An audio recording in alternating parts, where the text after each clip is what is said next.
అందరికీ నమస్కారం. నేను Swaroopa Potlapalli. Welcome to Suman TV. Illicit affairs, వివాహేతర సంబంధాల వల్ల అనేక రకాలైన క్రైమ్స్ పెరుగుతూ ఉన్నాయి. ముఖ్యంగా కాపురాలు కొల్లేరవుతూ ఉన్నాయి. అలాగే విడాకుల సంఖ్య పెరుగుతోంది. ప్రస్తుతం నాతో పాటు ఉన్నారు లైఫ్ కోచ్ వసుధార గారు. ఆవిడతో మాట్లాడి ఈరోజు అనేక విషయాలు తెలుసుకుందాం. నమస్తే వసుధార గారు. నమస్తే స్వరూప. మీరు కూడా వింటూ ఉండొచ్చు, ఈ మధ్య కాలంలో జరిగిన చాలా క్రైమ్స్ వెనక ఇల్లిసిట్ అఫైర్స్ అనేవి ఉంటున్నాయి. ఈ వివాహేతర సంబంధాలకు దారి తీస్తున్న కారణాలేంటి? వివాహేతర సంబంధాలు ఒక రకంగా చెప్పాలంటే ఈ సమాజంలో సాధారణం అయిపోతున్నాయనే చెప్పొచ్చు, పెరిగిపోతున్నాయి. ఓకే, దానికి రీజన్స్ ఏంటంటే మొదటిది ఎమోషనల్ డిస్కనెక్షన్. ఇద్దరి మధ్య అవగాహన లోపించటం అనేది ఒకటైపోతే ఈ చిన్న చిన్న గొడవల వల్ల ఒకరి పట్ల ఒకరికి ఉండాల్సిన ప్రేమ కానీ గౌరవం కానీ తగ్గిపోయి ఒక రకమైన డిస్కనెక్షన్ ఏర్పడిపోతుంది. దాని రూట్ ఏంటి అని తెలుసుకోకుండా అలాగే ఇగ్నోర్ చేసుకుంటూ వెళ్ళిపోయిన తర్వాత ఒకానొక పాయింట్ ఆఫ్ టైంలో బయట ఏదో ఒక ఆకర్షణ, ఆ ఆకర్షణ ఎక్కువ ఎందుకు పనిచేస్తుందంటే ఇక్కడ ఆల్రెడీ ఈ పర్సన్ ఎమోషనల్లీ చెక్డ్ అవుట్. వాళ్ళు ఎమోషనల్గా సాత్మే లేరు, ఒక ఇంట్లో ఉంటున్నారు, కానీ ఉండాల్సిన యొక్క ప్రేమపూరిత బాంధవ్యం అనేది వాళ్ళ మధ్యన లేదు. బయట నుంచి ఒక ఆకర్షణ వచ్చింది, ఈజీ అయిపోతుంది. ఈ కాలంలో చేతిలో ఉండి ఫోన్లు, చాట్లు ఇవన్నీ రావటం వల్ల కూడా ఇవి అవైలబిలిటీ ఆఫ్ టెక్నాలజీ వల్ల అవైలబిలిటీ కూడా పెరిగింది, ఈజీగా చేసేస్తున్నారు అలాంటివి. సో ముఖ్య కారణం వచ్చి ఎమోషనల్ డిస్కనెక్షన్ అయితే, ఇంకొకటి మీరు అట్రాక్షన్ కూడా తగ్గిపోవటం. ఒక చిన్న విషయం చూద్దాం.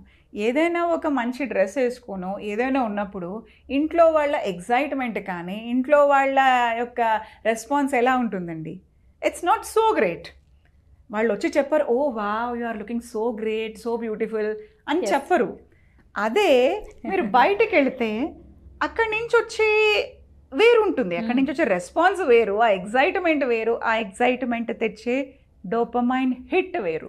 సో డోపమైన్ చేసుకుంటూ పోతే అక్కడి నుంచి వచ్చే ఎగ్జైట్మెంట్ మోస్ట్లీ ఎక్స్ట్రా మ్యారిటల్ అఫైర్స్లో మెన్ ఇన్వాల్వ్ అయ్యేది ఇలాంటి ఎగ్జైట్మెంట్ కోసమే.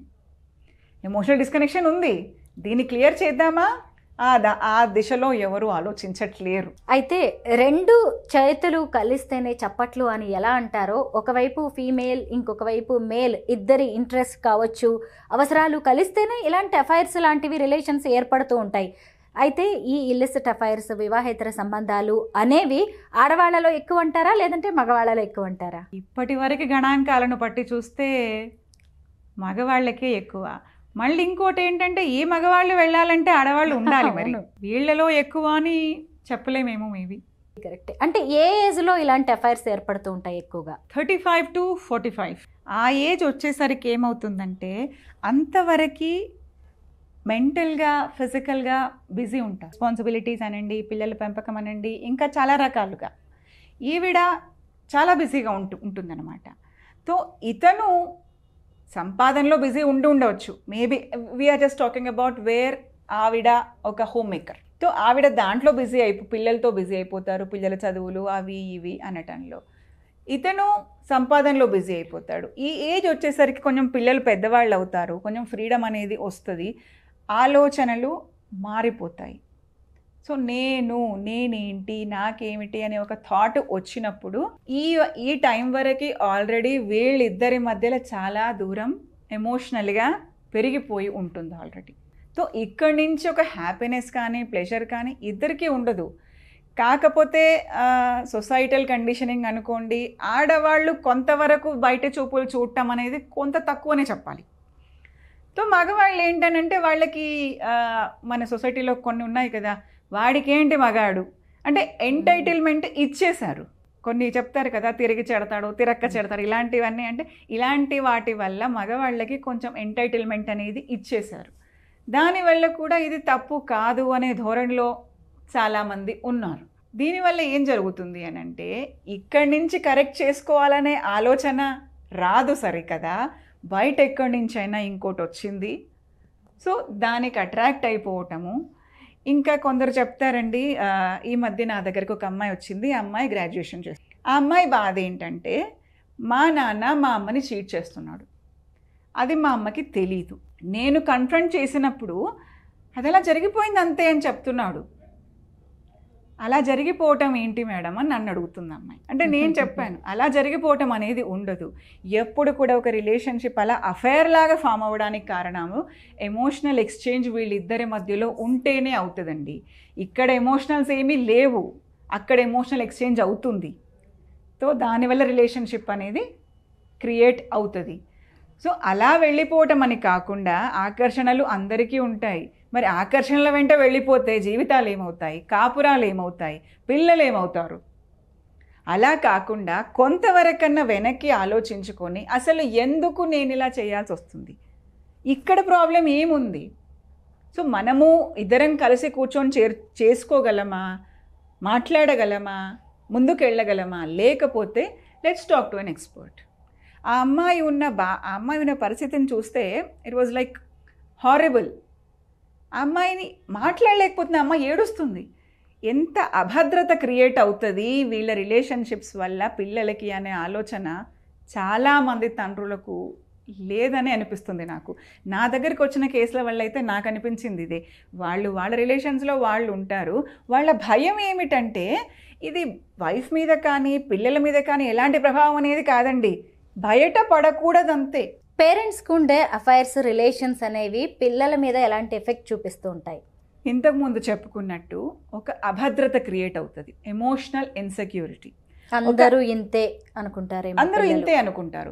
ఒకటి ఏంటంటే అమ్మాయికి, ఒక ఆడపిల్ల గురించి స్పెషల్గా చెప్పాల్సి వస్తే, ఆడపిల్లకి తెలిసిన మొదటి మగవాడు తండ్రి.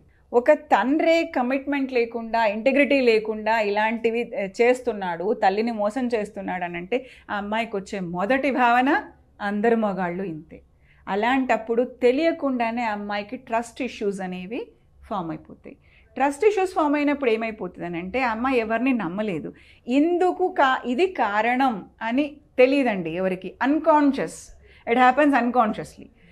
అప్పుడు పాపం తనకు వచ్చిన హస్బెండ్ వాడు మంచివాడైనా కూడా ఇంటిమసీ కావాలి, దగ్గరతనం కావాలి, ప్రేమ కావాలి, కానీ వాడిని నమ్మలేక తన చుట్టూ తను వాల్స్ కట్టేసుకొని వాడిని దూరం పెట్టేస్తారు. సమాజానికి తెలిసిన దూరం పెట్టడం ఫిజికల్ దూరం పెట్టడం మాత్రమేనండి, కానీ ఫిజికల్గా దూరం పెట్టడం కాదు, ఇది ఎమోషనల్గా అమ్మాయి ఓపెన్ అప్ అవ్వలేదు.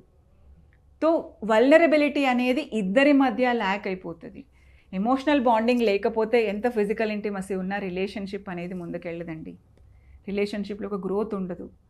తో ఇలాంటి సందర్భాలలో ఆడపిల్లలు ఎక్కువ సఫర్ అవుతారని నేను ఇప్పటి వరకు చూసిన కేసుల్లో నేను చూసింది. వసుధార గారు, మన లైఫ్ పార్ట్నర్ అంటే భార్యాభర్తని కాదనుకుని ఇంకొకరితో అఫైర్ మెయింటైన్ చేస్తారు, అది కొన్నాళ్ళు నడుస్తుంది.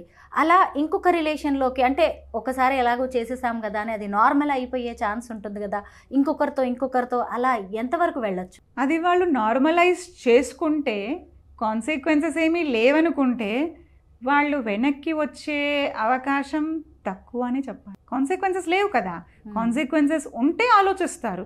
నేను ఇలా చేయటం వల్ల నేను ఇది ఫేస్ చేయాల్సి వస్తుంది అనేది ఒక కాన్సిక్వెన్స్ ఉంటే వెనక్కి వచ్చే అవకాశాలు ఉంటాయి. కాన్సిక్వెన్సెస్ ఏమీ లేదు అని అంటే వాళ్ళు కంటిన్యూ అయ్యే అవకాశాలు ఎక్కువ. కానీ ఒకటి మాత్రం చెప్పొచ్చండి, ఇలా వెళ్ళే భర్తలు ఎవరికి కూడా భార్య అంటే ప్రేమ గౌరవం ఉన్నది అని అనుకోలేము. ఇలాంటి భర్త పట్ల ఏ భార్యకైనా ప్రేమ గౌరవం ఉంటుంది అని అంటే అది కూడా, అంటే ఫ్యామిలీతో బాగానే ఉంటారు, మళ్ళీ చూస్తేనేమో ఇంకొన్ని రిలేషన్స్. బాగుండటాన్ని ఎలా డిఫైన్ చేయొచ్చండి? బాగుండటాన్ని ఎలా డిఫైన్ చేస్తాం మనము? సామాన్లన్నీ తీసుకొస్తున్నారు, ఇంటికి కావాల్సిన వస్తువులన్నీ తీసుకొస్తున్నారు, ఫీజులు కడుతున్నారు, ఇదేనా బాగుండటం? కాదు, ఇది బాగుండటం కాదు. పిల్లలకి ఎన్ని ఆస్తులు ఇచ్చినా భద్రత, ఎమోషనల్ భద్రత, భావోద్వేగ భద్రత అనేది ఇవ్వగలిగినప్పుడే ఆ పిల్లలు అనేవాళ్ళు ఒక సరి అయిన సిటిజన్గా తయారవ్వగలరు. లేకపోతే కొన్ని సన్నివేశాలు ఇప్పుడు వస్తున్నట్టుగా హత్యలు, డ్రగ్ ఎడిక్షన్స్, ఆల్కహాల్ ఎడిక్షన్స్, వాళ్ళు జీవితంలో సెటిల్ అవ్వటం కూడా లేట్ అవుతుంది. ఎందుకంటే వాళ్ళు సపోర్ట్ ఫీల్ అవ్వట్లేరు. ఫీజు కట్టినంత మాత్రాన సపోర్ట్ చేసినట్టు కాదండి, కట్టాల్సిన అవసరం లేదంటే ఉంది, కానీ ఎమోషనల్ సపోర్ట్ కూడా అవసరం. ఒక పిల్లలు, baby that's a girl, that's a boy, ఎవరైనా కూడా వాళ్ళ లైఫ్లో ప్రొఫెషనల్గా సెటిల్ కావాలి, వాళ్ళకి తండ్రి సపోర్ట్ చాలా అవసరం. సపోర్ట్ అంటే మీరు అన్నట్టు ఫైనాన్షియల్ సపోర్టు, నేను అన్నట్టు ఫైనాన్షియల్ సపోర్ట్ కాదండి. నేనున్నాను. కాన్ఫిడెన్స్ అనేది ఎక్కడి నుంచి బిల్డ్ అవుతుందంటే వాళ్ళ రిలేషన్షిప్ వాళ్ళ తండ్రితో ఎలా ఉంది దాని మీదనే కాన్ఫిడెన్స్ బిల్డప్ అవుతుంది. ఎవరికైతే పిల్లలకి కొడుకు కావచ్చు, అమ్మాయి కావచ్చు, తండ్రితో రిలేషన్షిప్ బాగుంటే వాళ్ళు వాళ్ళ యొక్క ప్రొఫెషనల్ జీవితంలోనే కానీ రిలేషన్షిప్స్లో కానీ చక్కగా ఎక్సెల్ అవుతారు. లేదనుకోండి కాన్ఫిడెన్స్ ఇష్యూస్, ఇంట్రావర్డ్స్, నోన్ గ్రూప్లో extrovert, but when you have to get in to the unknown groups అక్కడ ఇంట్రావర్డ్స్, సరిగా ఎక్స్ప్రెస్ చేయలేరు, మాట్లాడలేరు, తమకేం కావాలో అడగలేరు. సో ఇవన్నీ వాళ్ళ యొక్క ఏ స్థాయిలో వాళ్ళు సక్సెస్ అవ్వాలి దాన్ని తగ్గిస్తున్నట్టే కదండి. సో తండ్రి ఇలాంటి రిలేషన్షిప్స్లో ఉంటే పిల్లలు వాళ్ళని గౌరవించరు. చివరికి తల్లులు కూడా ఉంటున్నారు ఇప్పుడు. ఆడ మగ ఇక్కడ వాళ్ళు కాదు వీళ్ళు కాదని చెప్పడానికి కూడా లేదు. కరెక్టేనండి. తల్లి తండ్రి ఇద్దరిలో ఎవరు కూడా ఇలాంటి ఎక్స్ట్రా మ్యారిటల్ అఫైర్స్లో ఇన్వాల్వ్ అయితే కనుక వాళ్ళు మొదట కోల్పోయేది పిల్లల యొక్క ప్రేమ, గౌరవం, నమ్మకం. మీకేం కావాలి? మీ సెల్ఫిష్గా మీ రిలేషన్షిప్స్ కావాలా? మీరు కలిసి ఒక ఫ్యామిలీని బిల్డప్ చేసి దాన్ని ముందుకు తీసుకెళ్ళటం కావాలా? సరేనండి జరిగిపోయింది, ఇప్పుడు దాన్ని ఏం చేయాలి? Better late than never. వెనక్కి రండి, ఆలోచించండి ఎక్కడ పొరపాటు జరిగింది, ఇలాంటి వాటిలో ఎందుకు ఇన్వాల్వ్ అవ్వాల్సి వచ్చింది, మా ఇద్దరికి ఉన్న సమస్యలు ఏమిటి, అసలు నాకంత పెద్ద సమస్య ఏమిటి, అది హస్బెండ్ కానీ వైఫ్ కానీ ఇద్దరికి చెప్తున్నానండి, నేను ఏ ఒక్కరికి చెప్పట్లేదు. ఇద్దరిట్లో ఏ ఒక్కరు ఇలాంటి పొరపాట్లు చేసినా కూడా అది పిల్లల జీవితం మీద చాలా ప్రభావం చూపిస్తుంది. అది ఎమోషనల్గా చాలా ప్రభావం ఉంటుంది. వాళ్ళ రిలేషన్షిప్స్, ఎస్పెషల్లీ వాళ్ళ స్పౌజ్లతో రిలేషన్షిప్ అనేది చాలా ఎఫెక్ట్ అవుతుంది. నెగటివిటీ అనేది పెరిగిపోతుంది. వాళ్ళ చుట్టూ ఎమోషనల్ వాల్స్ అనేది క్రియేట్ చేసుకుంటారు. ట్రస్ట్ ఇష్యూస్, నమ్మరు ఎవరిని. వాళ్ళకి ఆ విషయం కూడా తెలియదండి, నేను నమ్మలేకపోతున్నా, దగ్గరికి రానివ్వలేకపోతున్నాననే విషయం కూడా తెలీదు. రిలేషన్షిప్ అనేది వీళ్ళది. ఆ తర్వాత మేం పిల్లల కోసం ఎంతో చేశాము అని చెప్పే దాంట్లో ఎంతవరకు నిజం ఉంది? కొంత వెనక్కి రండి, మాట్లాడండి, అట్లీస్ట్ ట్రై చేయండి. మీ వల్ల కాకపోతే ఎక్స్పర్ట్స్ ఉన్నారు, కౌన్సిలర్స్ ఉన్నారు, ప్రొఫెషనల్ హెల్ప్ తీసుకోండి. Just think once, can we rebuild it once again? ఆ ట్రాన్స్పరెన్సీని, ట్రస్ట్ని మళ్ళీ తీసుకురాగలమా? మన కోసం, మన పిల్లల కోసం. రిలేషన్షిప్స్లో వస్తున్న చేంజెస్ గురించి చాలా చక్కగా వివరించారు. Thank you so much Vasudhara గారు.